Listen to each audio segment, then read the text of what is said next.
രാജ്യതലസ്ഥാനമായ ഡൽഹിയിൽ വിദ്യാർത്ഥി പ്രക്ഷോഭങ്ങൾ കൊടുമ്പിരി കൊള്ളുമ്പോൾ അതിൽ നിന്നെല്ലാം തികച്ചും വ്യത്യസ്തവും എന്നാൽ ഏറെ ആശങ്കാജനകവുമായ മറ്റൊരു കാഴ്ചയ്ക്കാണ് ഉത്തർപ്രദേശിലെ രാംപൂർ ഇപ്പോൾ സാക്ഷ്യം വഹിക്കുന്നത്.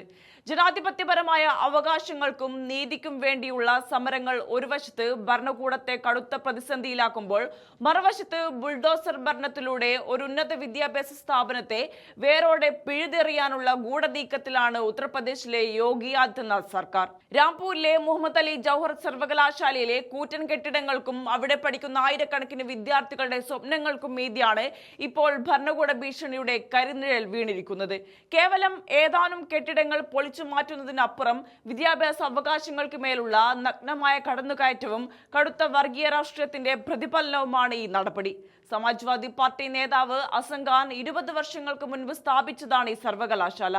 ഏകദേശം 250ഓളം ഏക്കറിലായി വിശാലമായി പടർന്നു കിടക്കുന്ന ഈ ക്യാമ്പസ് രാംപൂർ ജില്ലയിലെ ഏക സർവകലാശാല കൂടിയാണ്.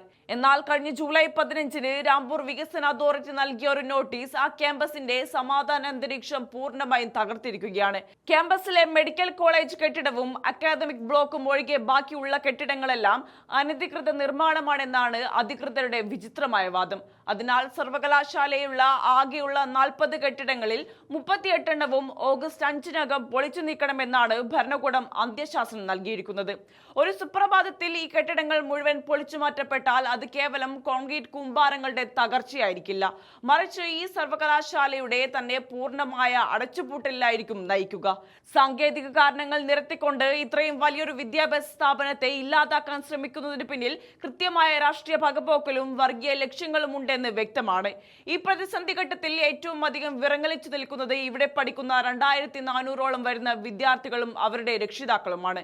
ഭരണകൂടത്തിന്റെ മനുഷ്യത്വരഹിതമായ തീരുമാനത്തിന് മുന്നിൽ പകച്ചു നിൽക്കുകയാണ് ഇവർ. സർവകലാശാലയുടെ പേരിൽ എന്തെങ്കിലും പ്രശ്നമുണ്ടെങ്കിൽ നിങ്ങൾക്ക് ആ പേര് മാറ്റാം, അല്ലെങ്കിൽ സർക്കാരിന് ഈ സ്ഥാപനം പൂർണ്ണമായും ഏറ്റെടുത്ത് നടത്താം. പക്ഷേ ദയവു ചെയ്ത് ഇത് തകർക്കരുതെന്നാണ് കണ്ണീരോടെ വിദ്യാർത്ഥികൾ ഒന്നടങ്കം ആവശ്യപ്പെടുന്നത്.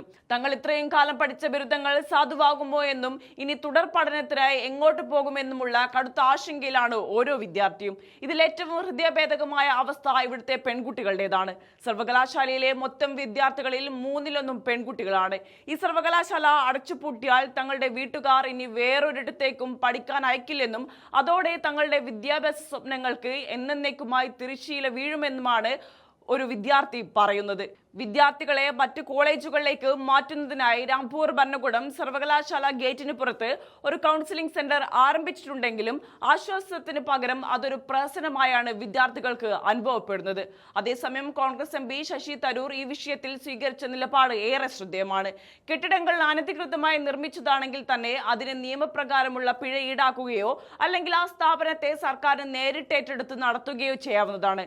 അല്ലാതെ ആയിരക്കണക്കിന് വിദ്യാർത്ഥികളുടെ ഭാവിയുമായി ബന്ധപ്പെട്ട ഒരു ഉന്നത വിദ്യാഭ്യാസ സ്ഥാപനത്തെ തകർത്തെറിയുകയല്ല വേണ്ടതെന്ന് അദ്ദേഹം ചൂണ്ടിക്കാണിക്കുന്നുണ്ട്. അധികാരത്തിന്റെ ഹുങ്കിൽ വർഗീയതയുടെയും രാഷ്ട്രീയ വിരോധത്തിന്റെയും വിഷവിത്തുകൾ പാകുമ്പോൾ അതിന് ഇരയാകുന്നത് ഒരു തലമുറയുടെ തന്നെ ഭാവിയാണ്.